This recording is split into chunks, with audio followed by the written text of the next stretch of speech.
There we go. I see one from 32 minutes ago. That's the other one. Okay. Oh, there we go. Here it comes. Yeah, it's coming now, right? Yeah.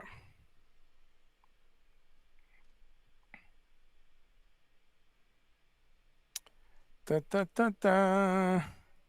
Yep.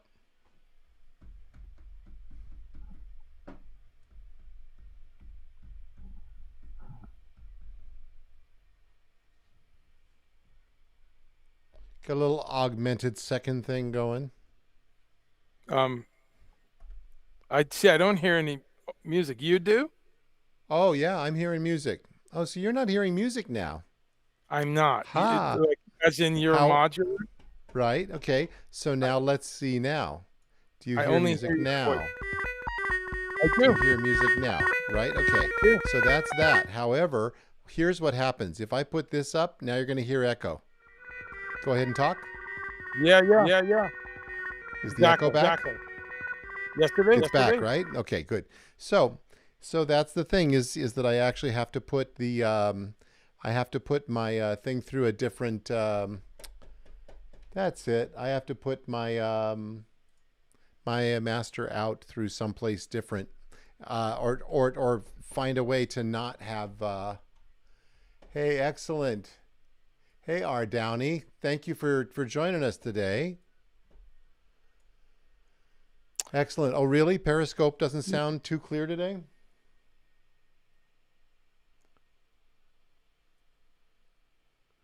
Maybe try it also on Twitch, twitch.com/DigiFiddler. That's another possibility. So Andre, yeah, we'll get to talking instead of I mean, because I don't really think I don't have a real great possibility here with the music. But what's interesting, so you're not hearing any music now at all, right? I do not. But for a minute there, I heard it, but without an echo. Yep. What I'm going to do is I'm going to put it in this way. You hear it now, right? Yeah, I do. Okay. Is it fairly good volume? Yeah. Good. Okay. Good. So it probably takes a loop back piece of magic. Oh, how come I it see. works now without the Hey, echo? Mini Turtle, got you. What did you say, Andre? So what's different that you don't have the echo, but I have the music? Well, so essentially so my synthesizer goes to my interface and comes in my interface on channel 5 and 6. So what I'm doing is, since I'm sending my whole interface to straight to eCam through my Blackmagic switcher, since I'm doing it hardwired, and it wouldn't be any different if I were using loopback. I would just have to. That's it. I would have to use loopback and then send it out someplace different. So it's essentially doubling up the sound from eCam, even though I have monitoring turned off, is hitting the stream some way. So that's why your echo is there. So we'll have to test this. We'll have to test this some more. But now we know that we can test it offline and not be on the stream. Sure. But this is great. I can hear your modular beats and perfect. Your voice good. and my burp. We're good. And my guitar's broken though. Listen. That's weird for a guitar tech. Do you know that I just found a guitar? I just found one of my old guitars that I thought was lost to me forever.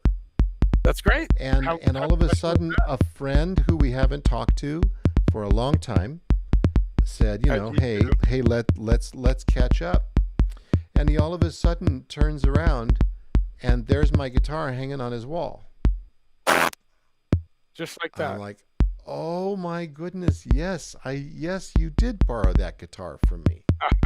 One of those. Yes, and yeah, it's a Fernandez Telly. So I mean, it's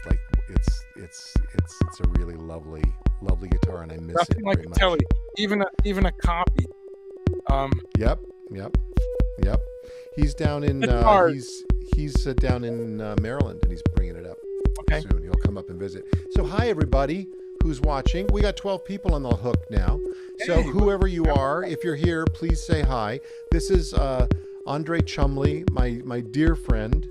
Andre and I enjoy talking about about everything. And I will, if you all have not met Andre before on a stream of mine, let me just tell you a little bit about him. His links are in the description. If you are on Twitch, there's no description, so I'll just tell you he is guitartour.net and at Guitar Tour on all the regular channels. In the description on YouTube and Facebook and on Periscope too, I think, we'll see, should be a link to his interview on January 30th, which is just coming up, with Alex Lifeson of Rush. That's right. Andre has tech. He has his own band, Project Object. He's a musician first, and also has supported all the great musicians. So many incredible great musicians, especially in the area of prog rock. So if you just go to guitartour.net, you'll find a list of everybody that he's toured with, from David Torn to Yes to Keith Emerson to Derek Trucks, Derek Trucks, Steve Howe, blues legends, and yeah. Oh my God! So anyway, well, thank you. That's quite a. I can't say enough about Andre. Yeah, I can also tell you that every Monday on Facebook and YouTube he does a wonderful. He's a vegan who an embracing vegan who is more about farming and eating and cultivating and being locally rather than corporately. So he's all about ethical stuff. He used to own a natural food store for years, and anyway, Meatless Mondays is a podcast, not a podcast, a video cast. It's a Facebook Live and a YouTube Live that he does on Zoom every Monday, and I listen to it. And so then all of his famous musician friends come on and talk about eating lower on the food chain. Some of them do, yeah. Well, thanks for that incredible introduction. Working backwards, next Monday, I've got two incredible musicians who happen to live a plant-based life. Sumitra Nanjundan, who's a pianist and a singer, and her other half, Alex Makachek, the guitarist, and amazing player who they've done some records together and separately. They've done a record featuring Terry Bozzio, and they've done and Alex I toured with the UK reunions with Eddie Jobson and stuff like that. Wow. So they're on. As you said, Saturday is Alex Lifeson, which is just a crazy moment in my life. And I can't, let's not snooze. On Friday night, the 29th, I've got two incredible musicians again on that night. Julie Slick, who's the bass player for many people, including Adrian Belew and her own great many solo records and band records. And Beth Fleenor, who is a composer, woodwind player, vocalist. Beth Fleenor, she has a group, Crystal Beth. So the two of them are with me. Yeah, isn't that great? They're with me Friday night at 6 p.m. Eastern. So wow, that is great. Yeah. One of the things that Andre's been doing recently is with Make Weird Music, and you can go. That's a wonderful channel. Tony's last name, Anthony Garone, and Anthony Garone, okay, is the brain and the inspiration and the brain and the madman behind that all. Yeah. So that's guy. where Julie and the other person's name again. Sorry. Beth Fleenor. Oh, Beth. Friday That's night. right. We'll be on Friday night. Yeah. So that's intense as well. So so lots of stuff that Andre's up to constantly, kind of podcasting and streaming. I don't want to say podcasting because it's not a podcast. And these things get confused. I have some people suggesting I do a podcast because there's a whole market there. One of these days, Yeah, it's a different. Well, the nice thing is, Andre, is that if you with a tiny bit of software design, or not even, no you makeup could take all of your lives, you could take all exactly of them and make them into podcasts in a second and a half. It's Kill just kind two of a birds different with one consumption method, as isn't it were. So I think we should get started with hello. With a toast. You have Mezcal Union. Yep. I've got an Asheville special, the Highland Brewery, which is right here in Asheville. Oh, great. Fantastic. I've got a Daycation IPA. Yep. I'm going to do the dangerous thing of opening beer around in front of the guitar. Let's try this. Well, the guitar is fine. It's just all the pedals on the floor. Let's try this. And it's You think I'd never opened a can before? There we go. Yeah, all right, so we got that. There we go. And, well, cheers, and I've got my shot. Cheers to you. Cheers to you. Mari is back. Oh yeah, Mari's out in California. Yep. Oh, right matching on. There the we mezcal, go. because you got mezcal like a tequila, and we start with a salute to the nighttime pollinators, the bats. Right on. Folks, did you know that agave, the flower of agave plants, are pollinated at night? At night. By not by birds, but by bats. So thank you, bats, for agave syrup, tequila, and mezcal. Amazing. Cool. So we have a new pandemic. We have a new administration, Andre. That'll just set you off right there. So anyway, I should I should set a little context here for anybody who's joining us. So Isabel says, I love that, Andre. Cheers to the bats. Bats. So hey, Cameron is here too. Cameron Alfork is here. So here's a little context, everybody. Every once in a while, Andre and I get together to have a Zoom cocktail. And there have been a few times when we've gotten together to have that particular Zoom cocktail, and we just and we end up talking for hours. And it please know that this is a warm and wonderful conversation. Andre and I don't agree, and yet we do agree on a lot of things. Most things. Well, we do agree on most things. It's kind of weird because we kind of keep each other honest and always try to throw the other side into the mix. But I enjoy talking with Andre because the conversation is just always so deep, and there's always stuff I'm not thinking about that he brings up, and he spends a lot of time doing research and thinking politically. So for you all who are watching this, just want to let you know that if you're hanging out with us for however long, whether you choose to stay a long time or a little, please feel free to chime in the comments. We are here to hear you too, and and if you have anything to say, please say it. Please say it. So you're welcome to comment. I'll probably say that a couple more times while we're on here. But yes, we were so what was the last thing that we exchanged today? Oh my goodness. Today, oh boy. I could look at my text, but we've gone back and forth.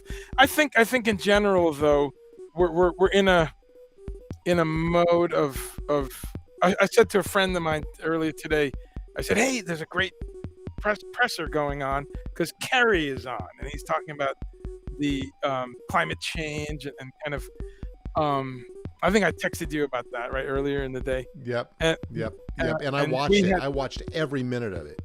Fantastic. And I have another friend who said something really cool. He said that's cool. I'm not able to see it today, but that's what's great. I am not going to worry either. Right. So the concept that some people are working, and actually it's just not this snark fest and this insulting journalists and calling them fake news. Competence returning to the White House, right? Sorry? Competence returning to the White House. And let's be really objective about that. Let's even if we disagree with our leaders, you want sort of um, competence, and just to really, because we're going to talk about bipartisanship a little bit tonight, how much of this unity stuff we really should be worrying about, and all these other things. But in the spirit of bipartisanship, I'm going to say to someone, competence would have been Barack Obama, of course. It would have been Bill Clinton, and it also would have been at least Daddy Bush. He's a very competent man. He was a smart man, run the CIA. I don't agree with a lot of stuff, but that's not what's important, right? And this is what we need to get to in America: competency, and intellect, and this weird word. What is this word?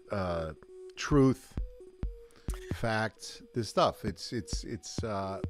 It has gotten so, we've gotten kind of so damaged, and it's not just us, it's around the world. There's a whole lot of stuff going on. It varies. Yep.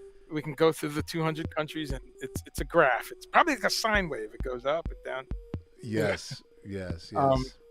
And we don't have. I will go ahead. And we don't have a. I was just gonna say, and we don't have a corner on that. On the left, on the progressive side, we're filled with misinformation and left out parts of things. I love Rachel Maddow, but she leaves a lot of shit out. So, we have to keep working on it everywhere. Yeah, I think one of the things that probably got me the most over the past, year is, I don't care who I was listening to in terms of what we call the mainstream media, which is, MSNBC, CNN, more so. I mean, all of these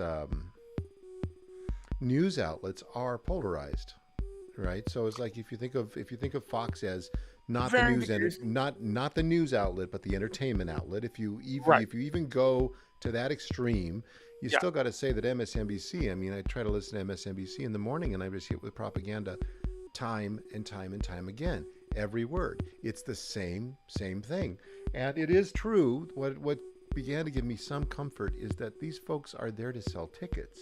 They're just like us. There's a component of that. Performers, So it's like they have to sell that advertising, and they have to get those numbers. That's what they're about. Now, and NPR, PBS, somewhat different. BBC, somewhat different. I think Al Jazeera, somewhat different. I think, but nobody's holy. There's nobody out there that we can say is truly unbiased. Sure. I can't imagine who that would be. The closest I see is people like up here. We have WAMC. It's our NPR channel. I was going to say NPR is a little many more percentage points towards. Right. Yeah. So this is a New York kind of Albany based channel, and they have a program called the Roundtable every day. Yeah.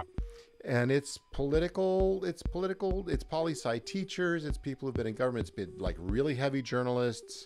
Malcolm Nance is on there a lot. So it's like, but they are arguing every day. And they truly argue. It is not, it can lean left. It certainly does lean left. I don't want to misrepresent, but there's a lot of argument on it. There we go. WAMC, Northeast Public Radio. Folks, if I can plug an app, get an NPR app. I use this around the world. And what's great about it is I can listen to AMC or NYC or the one in San Francisco or the one near my home. But when I'm in Japan or Poland or Brazil, if I just feel like it and there's something going on back home, get an NPR app. The other thing is, you don't have to, if you're too busy, for all things considered, listen to it at 3 a.m. or listen to it at 9 a.m. So the NPR app, as Todd is saying very wisely, is that NPR definitely there's way percentage more non-biased because they're publicly funded. They've had their issues because they take they always will and stuff. But and BBC is another one where the bias window is a lot tighter because it's publicly funded. So, but yeah, the what's one of the big problems in the U.S. too, the number one advertiser, at least a couple of years ago. I don't know about right this minute. Pharmaceutical industry. There's so many drugs. Think about that, folks. Think about how many prescription drugs you see ads for. It's alarming, and I kind of write them down, and it's staggering. So when you think about that, one of the things I noticed was years ago, going back to Columbine, whenever there was a horrible event, a horrible mass shooting, remember, they would always say, like a day or two later, and it turns out the shooter was on these 3 drugs. Remember? That's a thing you remember. Yep. And they stopped doing it right after Columbine. And I'm not a conspiracy theorist, but I think it's pretty linear that your big money provider is the pharmaceutical. Something happened in the middle there. Notice you don't hear that anymore. It's there if you search for it. Like if you Google any 95% of these mass murders, I'm telling you, do your research, go do this. You'll find that most of them are on some psychotropic or some antidepressant or some. But that's a funny thing for me where they stopped mentioning. But just I'll just hold this up. I keep track of names, and they sound like names actually. Fasenra, Tujeo, Maveret, Otesla, Eliquis, get in this house. Biktarvi, Belsamra, Trintelix, Tecfidera, I told you to stay out of that mess. Kremphia, Quibrexa, Humira, Ilmaron, Skyrizi, Linzess, Epclusa, clean up your room. Vraylar, Picray, Trelegy, Nuplacid, Latuda, Zofluza, Illumia, Ucrivis. I am not going to talk to you again. Who comes up with these names, Andre? I know. I'm not making these up. These are actual pharmaceuticals. No, I recognize them. I recognize them. Vespepa, Dupexant, Emgality, Imovig, Cosentyx, Xeljanz, Prolia. I am not going to say this again.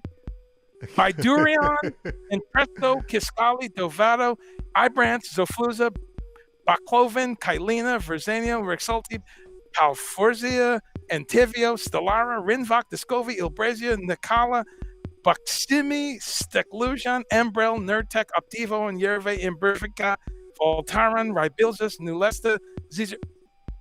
Are you kidding me? That's crazy. How are we on this many drugs, America? But notice that. Do you notice that pattern? Yeah. It's all 3 symbols. It's syllables. It's 3 syllables. And there's always a hard transition between the first and second syllable. And then the last syllable is soft. Hence my parody of certain names, because it does sound like, I know. But folks, it's that money is flowing in. Our Downey says we have problems with the BBC as the chairman. Sure, there's problems with everything. This is one of our first things in Consensus Reality is that everything is a problem. Yeah. we're just here to walk through the minefield and have critical thought. Right. That's why I don't really worry about the media. I worry about sharpening my critical thought.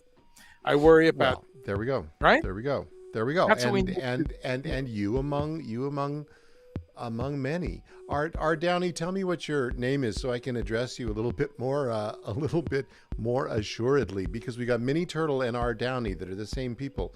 Karen Stokes, hi from Houston. Karen is lovely to see. It's not Rick Downey, the drummer from Blowers to Cult, is it? Sorry, no, I don't think so. No, but Roz Messenai is here, and Roz will double down and throw down on this conversation. Sure, please. Yeah, well, yeah. Be careful what you wish for. I bring it on. I love any dialogue. Roz's school is the. Roz isn't. Roz Downey is Roz as well. Okay, cool. Okay. So Roz Messenai has the Underground Producers Alliance School, UPA. So that's who Roz is, composer and frame drummer and now pianist and drummer and everything else. Yeah, exactly. No, Roz messes with the universe. So that's what awesome. Roz does. Yeah, he has great live streams too. I will send you to his live streams later, Andre. Roz. Yeah. Okay. Well, Yeah. Roz, there's another R. Downey. You might know this. It's spelled Ney at the end, but great drummer who was from Blue. So how about that? R. Downey. Yep. R. Downey. Yeah. Small coin. Roz, what you're not seeing is Roz Mess and I. What you're not seeing is Roz Downey is also here on the stream, and you're just not seeing those comments because they're coming from Twitter, I do believe. Oh, I see. Yeah. So that's always the difficulty with streaming this way. Is I don't have all the comments in one. I don't have all the comments coming. And you know what? It's like this is one of those things. I haven't strum since if that's the past tense of stream. I haven't streamed since December, and this is the first time I've been on a stream. So, and you and I were talking about having our little talk today about bipartisan stuff and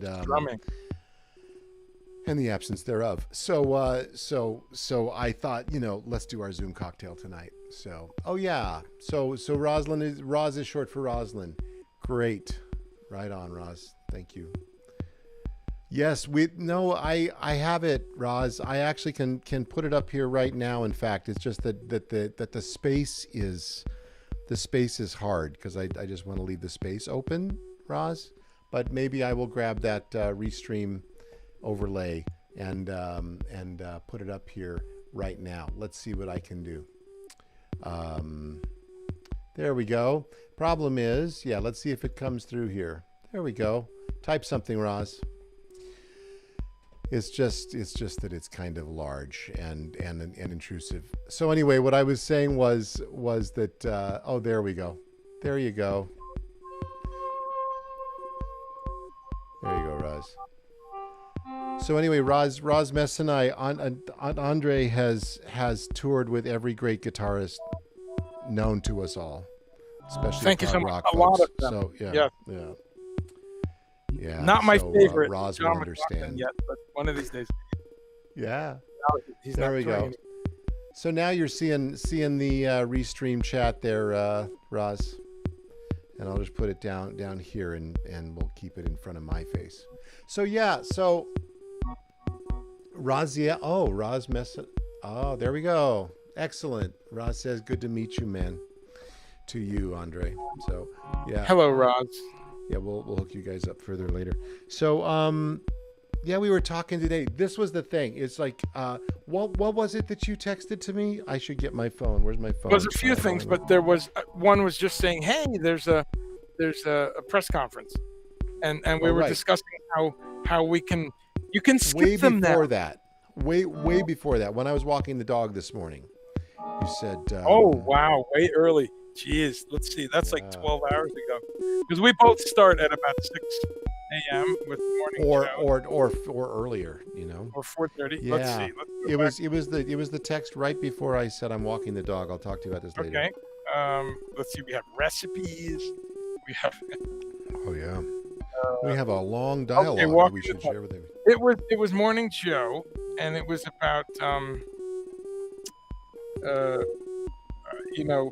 communication with the other side, with the 74 million, right? And right. I thought, I know what it was. I know what it was. So one of Andre's favorite conversations is, and this comes up all the time, that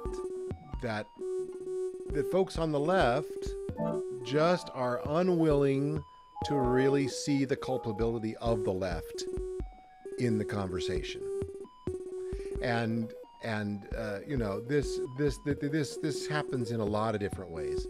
It can happen to us when we start talking about even before the election, before the turnover happened, before the inauguration happened. It's like 5 more days of this, and then we're done with this, and it's out of our lives. It's like, just this is not the most realistic or productive way of thinking. And yet, you know, a lot of us can, because we feel strongly about what's gone on, can really jump on this bandwagon. So Andre continually calls out that bandwagon. And then it's a house on fire. But here's where Andre and I get into a difficulty, and it's more in my mind than anything else. But Andre then says, how do we? And you know, it's our responsibility to have those on the quote other side, you know, in order to break them free of whatever. Just 5% of them, 10% of them. Yep, that's important. That I'm not talking about. We have to take responsibility and say, hey, we're wrong about these things, and we do it too, and we're just as hypocritic as anything else. Sure. And this morning, when you said that to me again this morning, one of the things that like popped up in my mind is like, this conversation between people isn't available right now. You can't. I can't find one of my Trumpers who's still on my feed. Okay. Sure. Who really believes the things that they believe. There is not a reasonable conversation to be had, even if I introduce myself with, you know what, the left isn't perfect. So let me ask a couple questions. So you're saying, and the disconnect on their side, like they're not making it available. Is that what you're saying? Well, I would, you know, rather than like cast aspersion or blame on like another side, it's just that the tribalism is so ingrained at this point. It's hard to know how to move forward through that in terms of conversation between people of really differing viewpoints. And we're not talking about QAnon. We're not talking about any of the real cultish ridiculousness. Okay. Can I just give some context too on what my view is on that?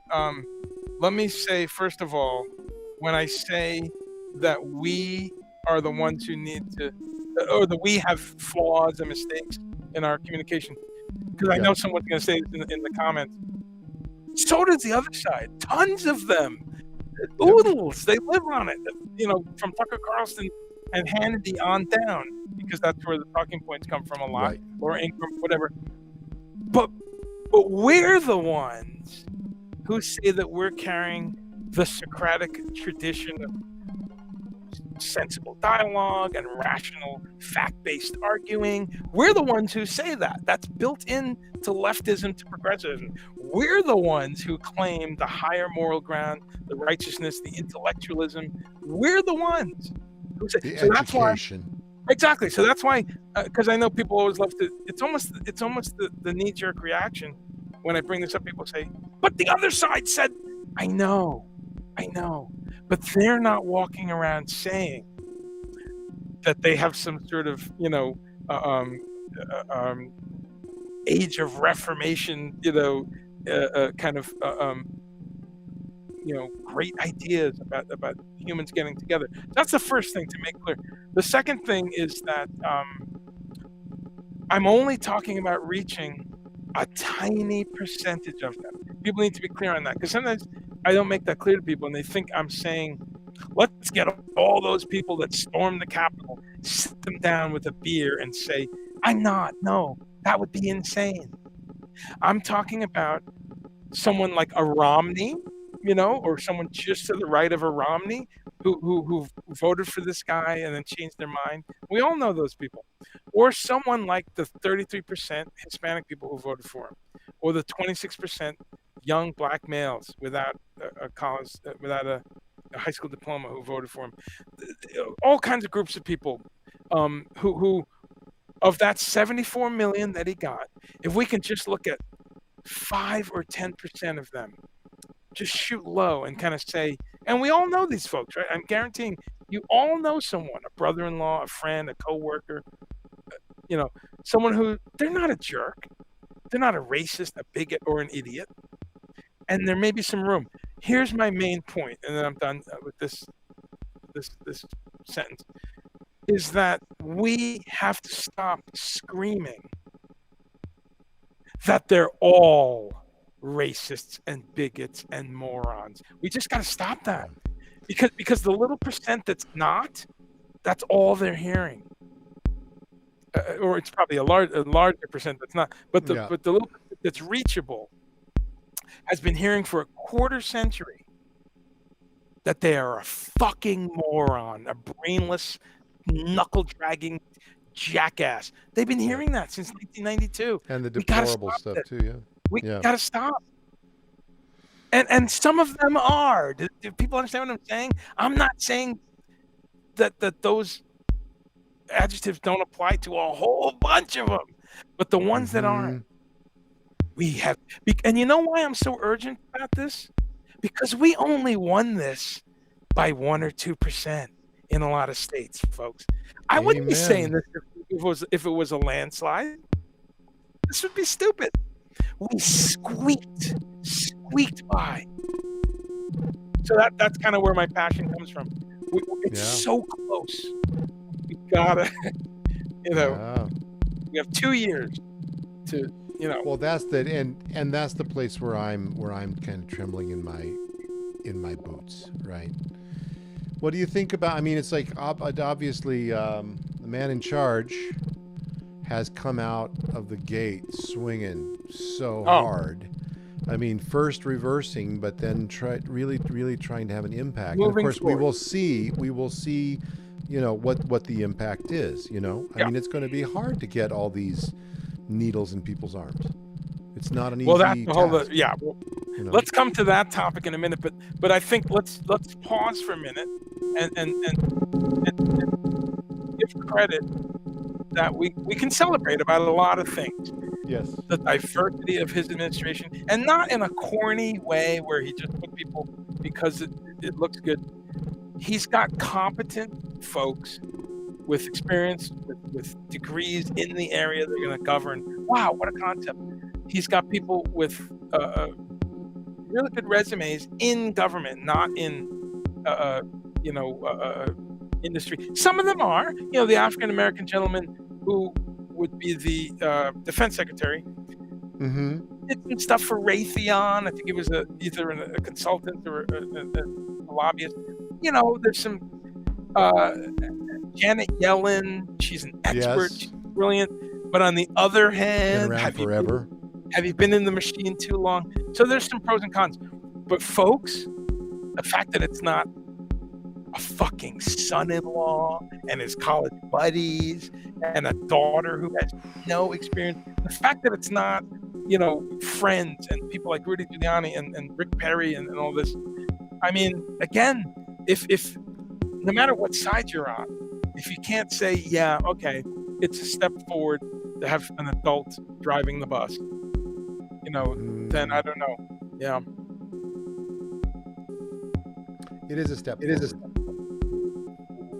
a step forward. Here's a question for you.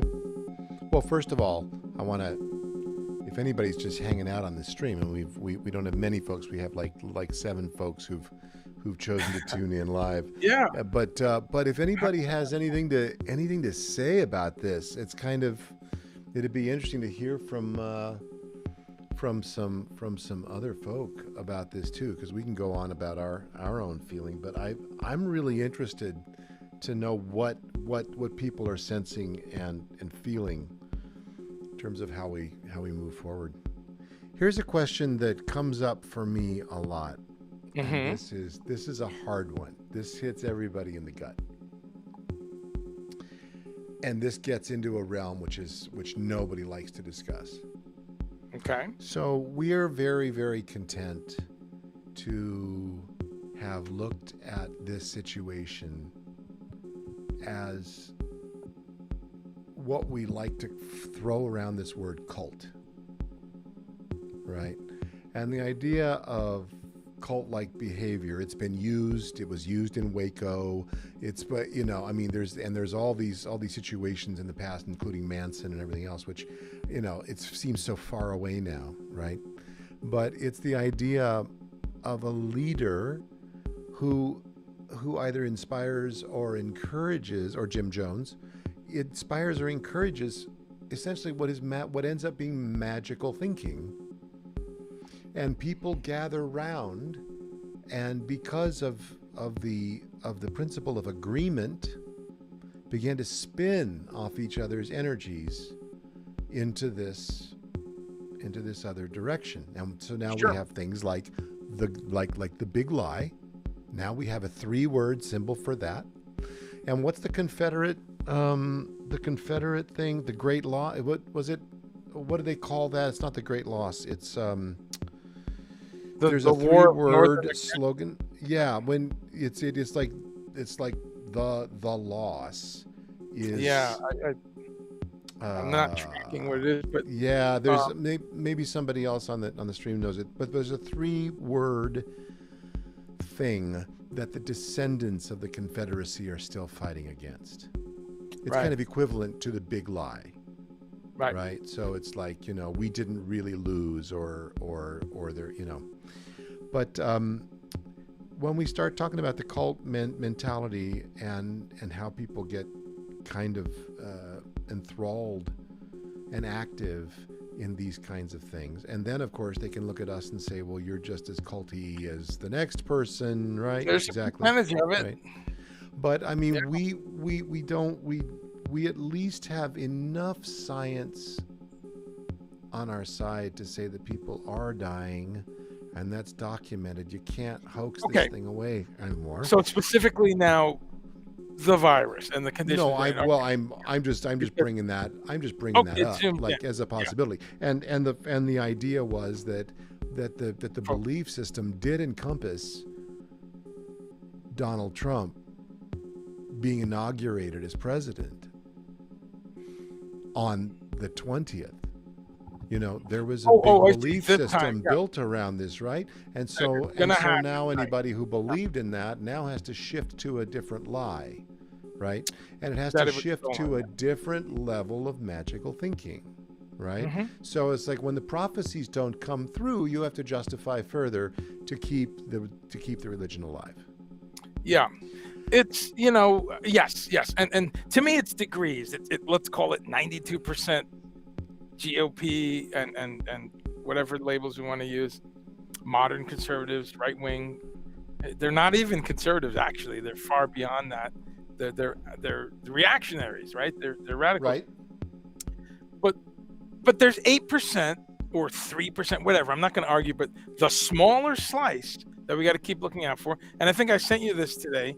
Is the magical thinking on our side. So for instance, yesterday or today, I lose track, our president, who I voted for, who I support, who I want the best things to happen, who I think has an excellent team, because someone's about to attack me for what I'm about to say. We don't know. We've got 8 people. Nobody's attacking you. But this is always unpopular. But it speaks to just the magical thinking. He stated that he's, for instance, going to stop federal contracts with private prisons. Great. As a person who is in the demographic that gets thrown in jail many percentage points higher than our population, great. Fantastic, bro. The part that bugs me is there's no historical perspective there, and masses of people on the left don't realize, but you're the guy who encouraged the federal government to have contracts in the first place with private prisons. So, yes, it's great. I mean, it's great you did this. Unbelievably great. Yeah. But it's weird to leave out that you're the guy who fought for those private prisons 3 or 4 times when you backed every fucking crime bill. Yep. So what's your thoughts on that?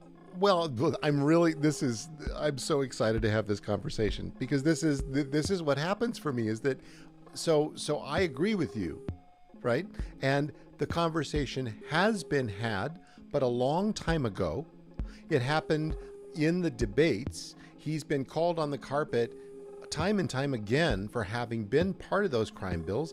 He's answered it rather effectively or non-effectively is a question, or ineffectively is a question, right? And all politicians, just like all press press directors, all publicity agents, all marketing people know how to skirt questions and know how to be dishonest. And there's a thin layer of corruption around everything. So, but not Bernie. Where's Bernie? Where's Bernie's things that he has to wriggle away from? I gotta give you that. We fall back on this axiomatic. Well, they're all crooked, so it's okay. It's not good, because to the other side. Okay, so when you say we fall back on this axiomatic issue, when you say that, the left does it, and it's true. Yes, we could have had Bernie.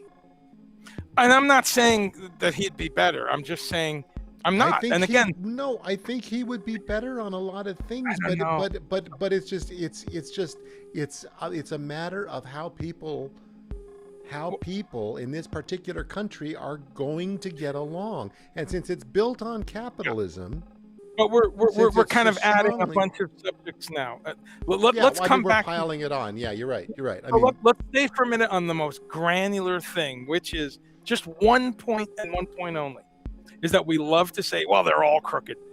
Well, they have combed through Bernie. He is boring. He's like Ralph Nader, boring. Discount socks, Army, Navy jacket. He's done nothing for 35 fucking years. Homemade mittens. Come on. He shows up for 35 years, loves his wife and his kids, shows up at 9 to 5, whether he's the mayor of Burlington or in the House and Senate. Boring. But I have so much heart for this man. I have so much. And I love him. But those are there's no scandals. Let me jump back though to the idea of that Joe has dealt with this. I'm going to push back on that and say, you perceive that because you pay a lot of attention and you have for decades. But in the left zeitgeist, a lot of people don't know his history. I ask people almost every day. And people that are quite educated, and you know this, they don't know that he's the one behind making it really bad for student loans. They don't. They know he's talking about, hey, we're going to forgive them, or we're going to postpone them, or we're going to have a furlough. Everyone knows that, but no one looks it up and says, oh, wait a minute. But 25 years ago, he went to bat repeatedly for the banks. That's why I have a goddamn 8% student loan. So I'm just saying, here's my uber point to it all, is that the young black conservatives that I spend a lot of time looking at, I'm just starting to look at some of the young Hispanic conservatives and some of their arguments, why they fucking voted for this guy. But I'm looking at young white conservatives, and especially I'm concerned for my demographic. Like, why are you voting for this guy? Well, they have reasons. And if I look at the McKell Crumps and the Hodge twins and Stacey Dash and the rock star of them all, Candace Owens. Yeah. It like them or not. Well, it doesn't matter. It doesn't matter. You're right. We have to stop. It doesn't matter. Just turn that off for a second and get in the tank and say, well, what effect are these people having? And one of the things is they play these tapes ad nauseum. They play the clips of Joe Biden saying, lock them all up, when he was pushing for the 3 biggest crime bills in America, when he drafted the 1994. Someone's mad at me right now. I know it. I can feel it. Oh, look this shit up. So I'm just saying, if we just made one little step and we said, hey, man, our guy on all of the metrics is better for all of America. And we hear you. We hear those of you doing your research. He is the guy who was part of the machinery that did this. We agree. But by pretending that he wasn't, there's millions of intellectuals looking this shit up and looking at us going, these leftists are fucking insane. They won't even admit. They won't even cop that their guy is the guy who championed private prisons 20 years ago. Right. You know what I'm saying? That's the point right there. If we give that up, that's your point. Suddenly they'll listen to us a little bit more. Now, and so, okay. So that's my point, and that's where we disagree. You say exactly what you said. If we give up that point, they'll listen to us a little bit more. And my response might be too cynical for this stream, or for my own head, or for our collective head. I don't think so. But I've tried it out and I see it. So okay, great. Okay, great. Well, that's something that's actually something we haven't that we haven't talked about before. Yeah, is your actual experience. I talk to people on the other side. See, that's one of the things.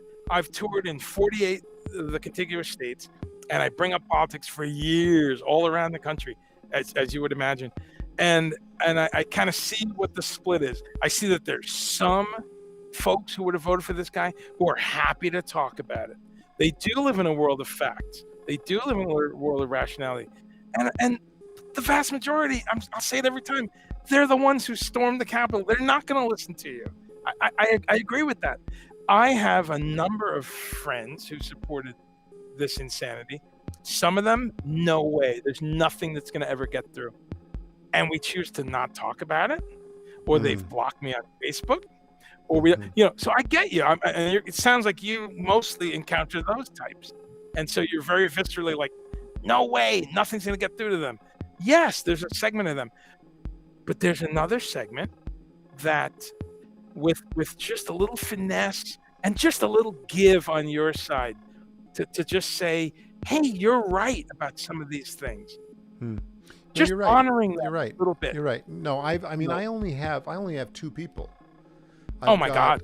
I've got a person who lives in Arizona who is a respiratory therapist there. And constant anti-left memes, and once one thing stops, another thing starts. It's just like constant, but not really much conversation. And the only time I've ever really been attacked over this past 4 years was on her thread.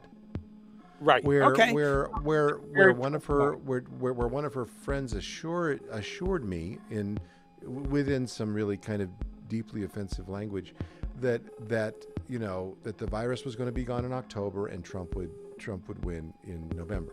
Still waiting. And that was kind of it, So, sure. But so anyway, she's so that's one thing. I remember asking her once, do you actually think this virus is a hoax as a respiratory therapist? She says, no, of course I don't. I mean, that would be silly, but what the media is doing with it is, of course, because leftists are evil and the media is all left, then so how therefore do you parse that? So there's that, right? So there's that, and then there's my dad, who's 93, and who says, "Oh, Melania is so beautiful," and what an elegant woman.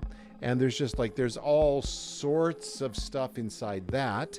And then the other day when we started talking about the riots, he was like, well, that was all Antifa, right? And I don't think he even knows what that word means, But he hears does he watch Fox? Is he a but Fox here's the thing. When I go out and hang with him, when Isabel and I go out and hang with him, he goes between Fox and MSNBC and CNN. He just listens to all the news stuff.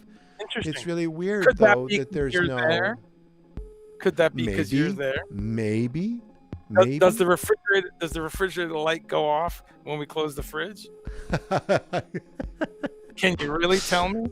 Right? I can't. I can't. I don't know. I can't say it. So, but no, I can't. Dad and I just haven't talked about it. For years. He's also a deeply, a deeply religious man. Although this gets back to the question that we never really explored. No, we haven't. It's an important one. Sample space. So we've got when we're really talking about reality, perceived reality, right? There is no truth. There is no reality. We're making all of this up. We all know that. As we make this up. Right. So I think I've said this to you before, and most people know this about me, that I'm an evangelical, fundamental, born again Christian in recovery. So recovery, yeah. Yeah. So what this also there we go. Has nothing to do with alcohol, thank God. Spirits are something different in this context. It's a different spirit. Right. You're celebrating the spirit still. here's the question for me. We look at this, this kind of investment in conspiracy theory, also in a leader who's basically a leader who comes along and says, I will be there for you, the common person, even though with the, as Rosalind says, the cognitive dissonance that I'm calling forth to, with you got the billionaire saying, no, I've got your back. I've got your back. Blacks, what do you have to lose? All of this, right? So everybody comes on board, like half the country comes on board, and they do believe these things that physically can't be true, and in fact have been proven over and over and over not to be true, right? So, I mean, how many times have we had dates for the rapture? How many times have we had dates for this and that? And we've had the Branch Davidians, and we've had everybody here. So it's like, where do we begin to actually come down on what magical thinking does to us as a species? Okay. And what it does to us as a collective. And how different is a cult-like mentality? How different is it from every other religion that has been created by man? And so stopping along the way on what you said, which is great, and I agree with that, 100% agree. I'm just going to be the guy who's going to say, we did magical thinking when Barack Obama got in because we were post-racial America. You couldn't walk through a Brooklyn coffee shop without hearing that bullshit, could you? Okay. Now wait. I don't want to call that magical thinking. I know what I want to call that is incredible short-sightedness. Well, it gets to a racial divide because I don't know one black person who we were overjoyed. I don't think any black person thought that we were in a post-racial America. That's what I'm saying. That's what I'm saying. Yeah. That's what I'm saying. Okay, right. Yeah. I'm saying that. I'm saying I don't know one black person who thought that. That's what I'm saying. Right.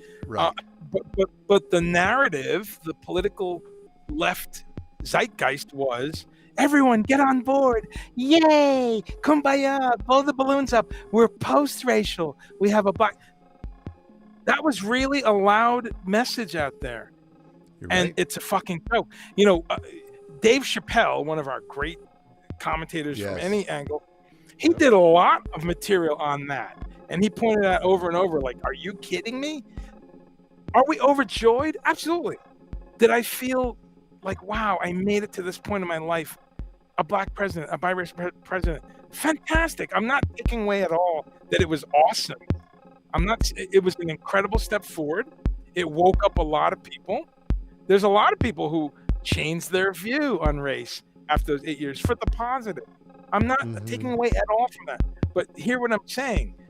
It's magical thinking to have thought, okay, well, we're done with that problem now. And I heard that over and over on the left. And I heard it when Trump won, because liberals curl up in a ball crying in disbelief. How could this happen? Because we're post-racial. I mean, how did this happen? How did this slapback happen? Yeah, totally. Yeah, so that's magical thinking. The people who because we tried to tell them. We tried to tell them. So again. Well, I mean, also let's just talk about the disservice that we did to racial progress with that kind of white supremacist delusion where people were not getting bro. it. It's insanity. And I'll pause and say it every time.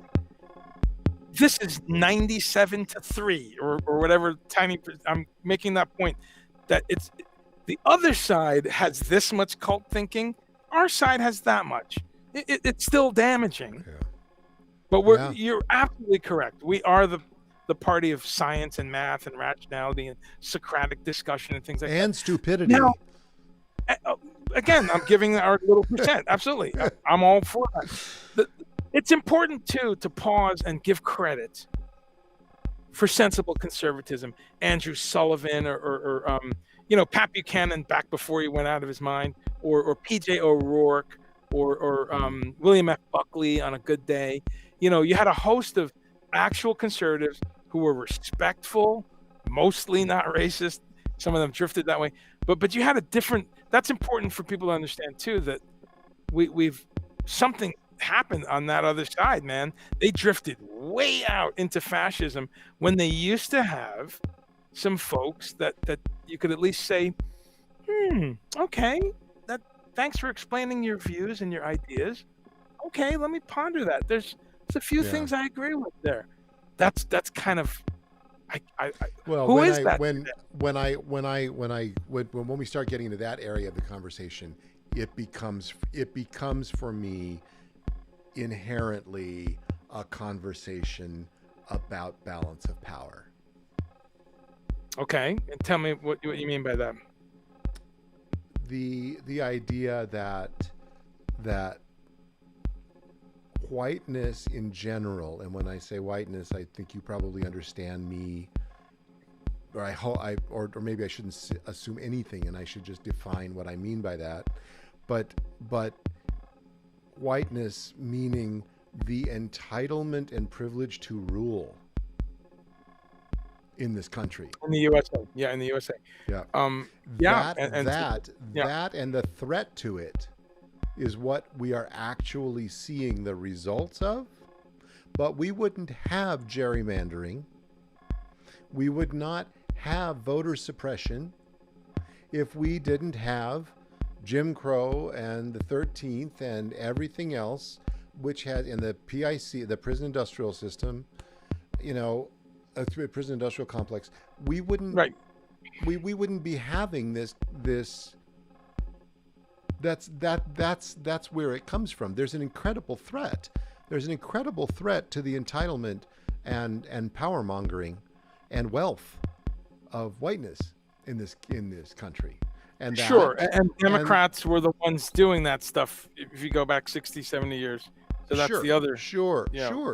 I mean, for me, I don't care parties. I couldn't give a flying Jehovah. But today that is the cult. Yes, exactly. So I mean, that's how it. I mean, it seems to have come down to that. The idea that we've got 70 million people invested in that. 74. It's 74 million people. It's most of any sitting president ever. Right. There we go. So say it every day, folks. It really does come down to the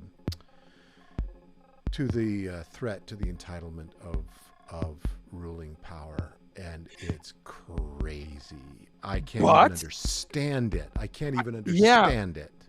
But I'm always going to bring up, but he doubled his vote with black women. They went from 4% to 8%. So that point you're making is valid, but only to an extent. He got 33% Hispanic, Latino, Latina, Latinx, whatever folks want to be called. He got 40 to 50% Hispanic in Florida. Now, sidebar, Florida, a third or fourth most populous state, which people forget, 21 million.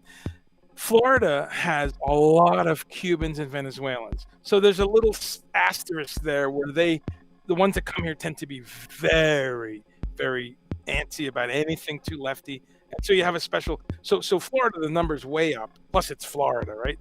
But 33% average. That means average, folks. You go to Texas, and what bugs me about a lot of my lefty friends, and I do a survey on this for 2 months now.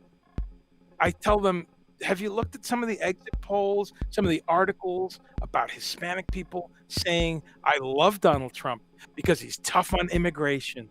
And 9 out of 10 leftists I know go, no, I haven't read that. And it's too negative. We got our guy. Let's just move forward. That's the problem right there, Todd. Yep.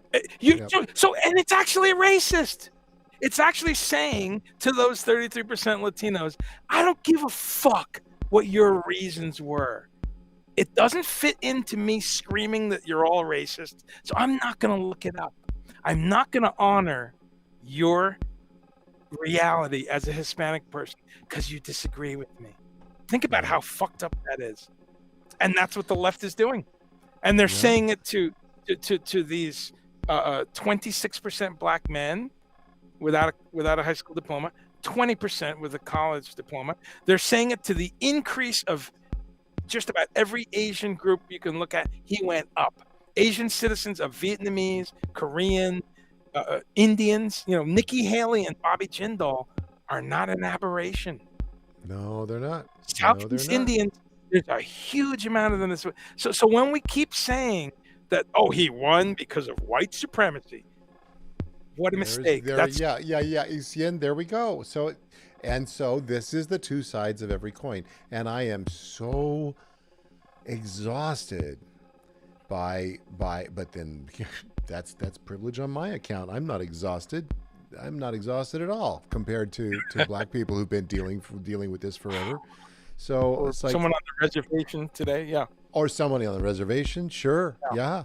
It's like, and it kind of, yes, I'm breathing a little easier because we have a tribal native person managing the interior. It's like, what is that? Not taking away at all from that. Yeah, absolutely. So I'm with you. Breathing a little bit more.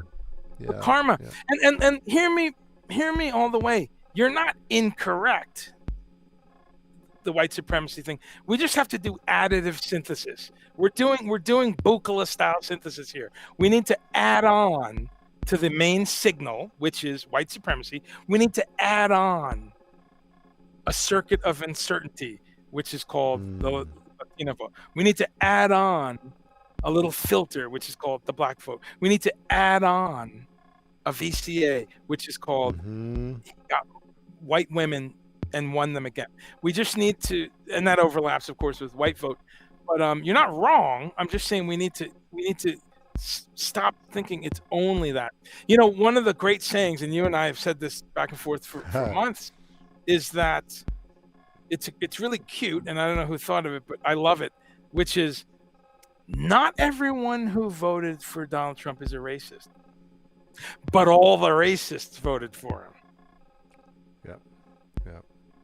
That's what we need to think about every day, folks. Progressives.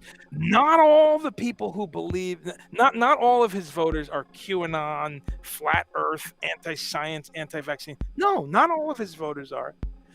But all the ones who are that did vote for him. See how it's different? It's a very interesting point. And the other thing that is, just constantly as I get older, the thing that just keeps on making itself apparent to me is we must hold two things at one time. This idea of paradox. There is no black and white here. There's no, like, if this is true, that must not be true. Yeah. It's just, it just doesn't. Yes.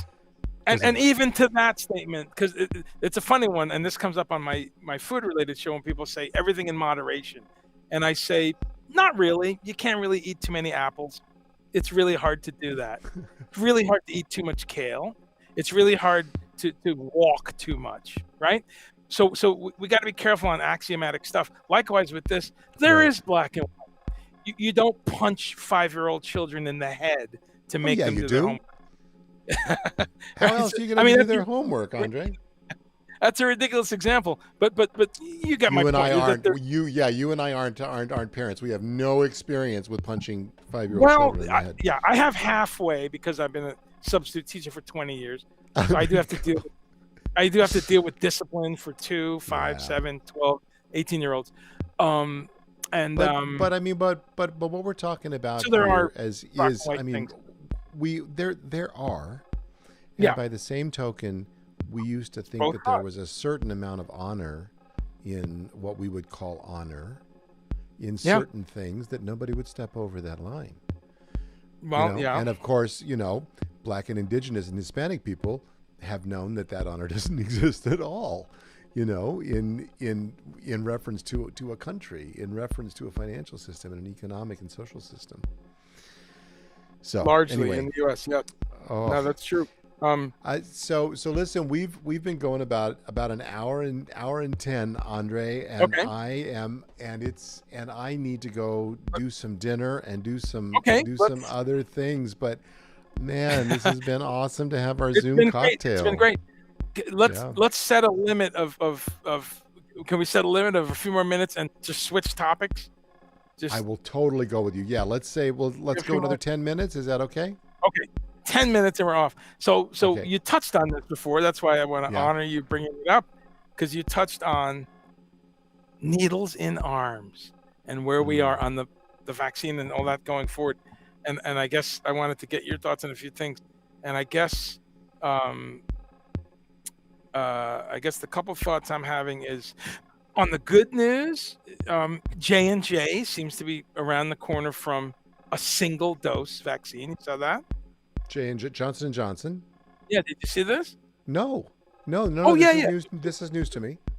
Great. So Google that later. And they're saying, hey, we can have this ready for approval in like February sometime, in about a month. Nice. So there's that, for better or worse. I want to hear more about it. I want to see, what kind of, is this a third vaccine method? Because we're on the second vaccine method in history now, which is, nanotechnology, RNA and all that.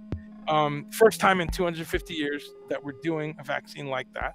So I don't know. So, but the point is that can only be good for opening things up and getting theaters and airlines and things back to normal, without getting into a whole, what do we do about the anti-vaxxers?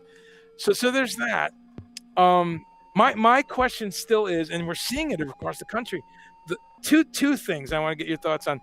First off, the previous president, of course, completely fucked this up. Going back to July, not ordering enough from Pfizer when they offered him, right? Everyone knows that story, right? This administration was offered a couple 100 million doses, and they took 100 million. And Pfizer said, are you serious? You have 330 million citizens, and vaccinating 80% of them even, that's not enough. And this administration, so never forget that, folks. Never forget that. And that's around the time, which we now know from emails, is that they were experimenting and saying, well, let's just go with herd immunity. Remember? We have email. So that's one thing. But what do this thing is also proving how broken the American medical system is, because we have no infrastructure that's connected. States are in various levels of chaos, right? They're getting this, they're not administering it properly.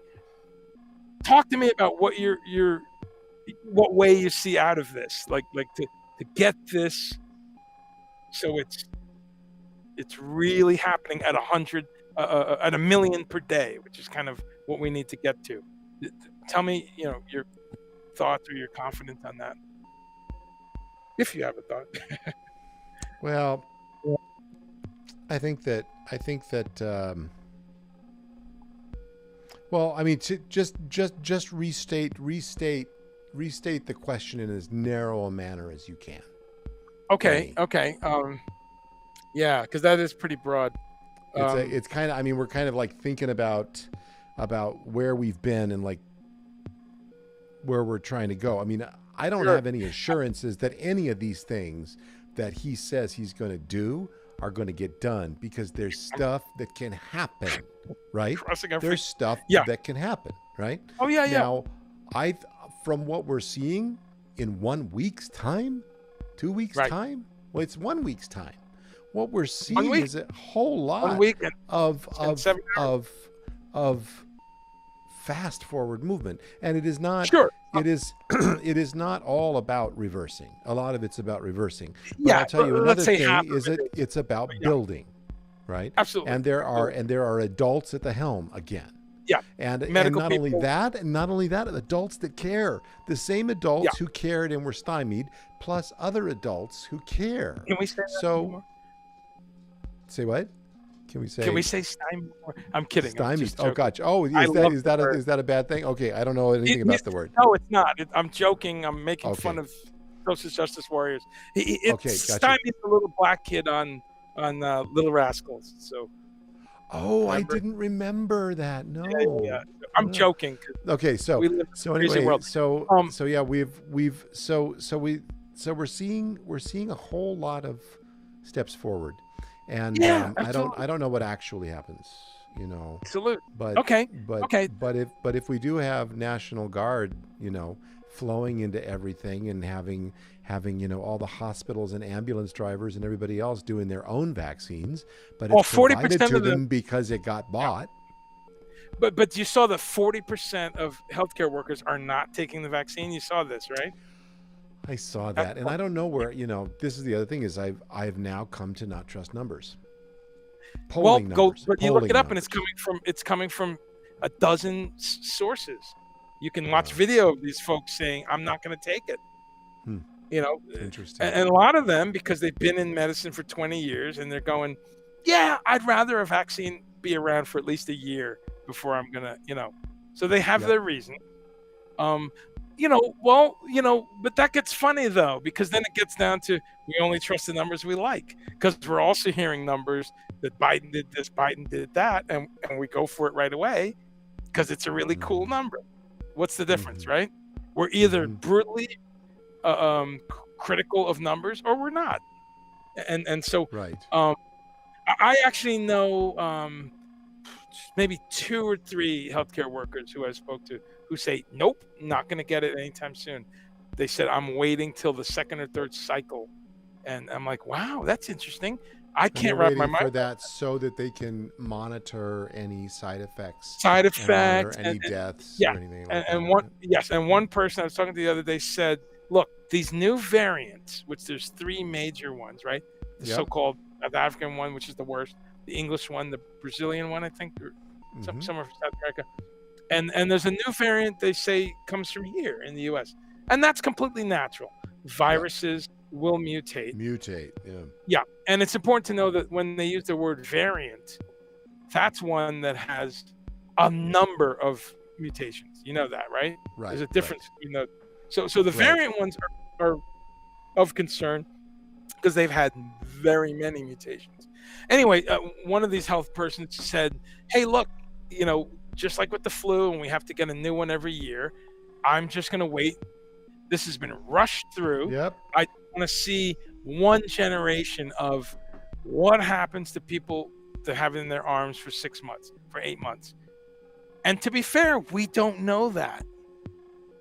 That's not conspiracy theory. We don't know that. Now, I'm on the side of, but we got to take the chance. And we got to, right? I get that. I'm not, of course, I'm not anti any of this, but I also get where someone that's seasoned, that has handed out a dozen vaccines over the past 30 years, is saying, I'm going to just chill for a little bit. So you can go look it up. There's very good sources saying this. I mean, I've seen this discussed in all the mainstream networks and LA Times and WashPo, and everyone's reporting that an alarming amount of healthcare professionals are saying, I'm not getting this right away. So did you see that the concert industry has offered their help? Did you see that? No. Is that a new one? That's another interesting thread that just hit last night. Yeah, Live Nation, AEG, and all the big companies, they wrote a letter. You and I had talked about this. We had wondered how this was going to be handled. They wrote and folks, if you don't know this, just look it up. It came out last night. They wrote a nice long letter to Biden, starting with congratulations to you and Kamala, which will get them in trouble from right-wing musicians. But they kind of said, look, we're all out of work. And us here at Live Nation, who led the thing, they said, we have hundreds of venues that are shuttered right now. We know how to manage crowds. We know how to manage queues. We know how to let thousands of people into a room one at a time with identification. I mean, it's perfect. And they kind of offered, they said, we have well-lit, giant. We know how to turn the lights back on in our venues. Oh my God. Yes. It's perfect. I mean, picture some giant venue without the seats in it. You've got a massive, couple thousand square feet, 10,000 square feet building. And it's perfect for this. Yeah. So they kind of said, obviously there's some missing pieces in our government infrastructure because we don't have socialized medicine, basically. They didn't say that, but that's our problem. We don't have an infrastructure. So ironically, one of the things we do really good in this country is put thousands of people into rooms every night, the music industry. So they offered their help. So let's see, that's a bit of good news. And just before we go, since we're approaching our 10-minute mark now, and this is for anybody who's here or who ends up happening, who scrolls through to the end of a live, who does that? I'm looking here. The other thing. There haven't been many. Mark Wright, if it's the person who I think it is, it's somebody who I grew up with many years ago when I was in high school. Yeah, and we haven't talked for probably 40 years. Yeah. The other thing that you brought up, which is something that none of us really think about, and that's the whole Brexit thing with the truck driving and the touring and all of the acts who will not easily get back to work. It's not happening. Sent me a YouTube video last night of a Zoom call, I think is what it was, or it was some kind of streaming thing, like an hour. I didn't watch it that much of it. I only watched the first 10 minutes and was horrified. Yeah. I was horrified about who can't work, who will not be able to work now. I mean, we've really messed with a whole lot of things, and none of us know which end is up anymore. We don't know. I mean, it's kind of a lot of upheaval right now. Yeah, and we kind of do. I mean, sometimes we say that in despair, but we do. We know that in the 21st century, if you have nation states that are in proximity, like in Europe, you work out some treaties, you work out some kind of, reciprocity for taxation and how you report on things, and you make it work. So we do know the EU worked great for imperfectly, but working great for a long time. I was lumping everything all together into one thing. Oh yeah, exactly. in like tried and true Todd fashion, It's just like that plus this plus this plus this plus this. Sure. It all looks like just such a mess. Yeah, absolutely. And I love eternally that we parse reality differently. And I prefer to say that there's a bunch of stuff we know, and there's a bunch of stuff we don't know. That comment by Donald Rumsfeld all those years ago. Remember that? He said there are known knowns, and known unknowns, and unknown knowns. But he said the ones that trouble me are the unknown unknowns. And there's like 4 of them, and that's kind of a really, really cool thing because it is true. You don't know what you don't know, but we do know what we do know. We know that gravity is 9.86 meters per second squared, directed to the center of this celestial body we're on. We know that. I didn't know that, but Oh yeah. But every time I drop my keys, it's like really kicked me in the butt. Yeah. Every time I drop my phone, sometimes it really kicks me in the butt. And the way science works is anyone can come up with a hypothesis and say, no, it's actually different over here. And then they can prove it. So there's a whole body of stuff that we know. But that's what keeps me sane, actually, because there's some shit we know, right? We can predict the position of any of the 10 planets or 9, whatever your opinion is there. Right. We can predict that to great accuracy 73 years from now. Or 73 minutes from now, or so there's a whole lot we know, and I just offer up to people that can maybe help you get through, because we do know, and coming back to our administration, we know that if you have adults at the wheel, educated people at the wheel, people who care and have shown so for decades, then you know that, right? So but let's do another one just on I think, because we're both musicians, we both tour, we're both really worried, we're coming up with new stuff. Let's pledge to do our next talk just about what options are here in America and overseas, because we tour overseas. And I'll leave you with a thought that I just had a conversation with a venue manager. I had another conversation a while back with a venue owner. I talked to booking people, crew people, and the thought, and you and I have touched on this, the thought we need to think about is, do we have to do mandatory vaccines? Not mandatory like you're forced to do it, but I mean, you can't come into my theater unless you have a vaccine. And I'm scanning your phone, and I'm sorry, You can't even buy the ticket. And I think, how else does Broadway open without promising people? How else does the Garden or the Felt Forum open without being able to say, sorry, you can't come in without it? So we'll see. There's a lot of money at stake there. Once again, it's the haves who will be searching out those solutions. And the haves are the ones that go to shows anyway. So that there's that. In the whole, right there we go. And there goes another hour. Andre, what a pleasure always to hang out with you, man. And to everybody else who's still here or who listened, thank you for hanging out. Yeah. To these 10 people who I don't know. Here's to you. Yeah. Here's to you. Thanks, Roz, if you're still here. Thanks, everybody who hung out. Cheers. And what's really cool, Todd, is you and I would have got on a Zoom call anyway and done this for 2 hours. But we got to share it with some other people. We got to get some feedback. Yeah. So, if anybody's still here, say goodbye before I press the button, because the button is about to get pressed. It's great to have you. Yeah, the old Facebook 25-second delay. Are we in tune at all? We probably have nothing to do with each other at this point musically. It's like completely.